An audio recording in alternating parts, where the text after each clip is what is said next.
Det er søndag morgen, og vi er på vej til Odense Autoshow, som er et af de sidste træf for denne sæson.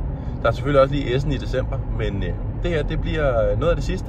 Så følg med, så må vi se, om der sker et eller andet cool i Odense.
Det var alt fra Odense Autoshow.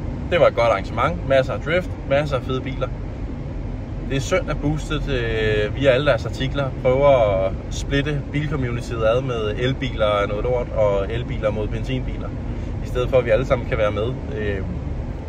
Men heldigvis var der en god fordeling af diesel og benzin og el, og det må alt andet lige gøre lidt ondt på Boosted, at der er så mange elbiler. Men der er fedt mix, gode biler, fed drift. Tak for at I så med.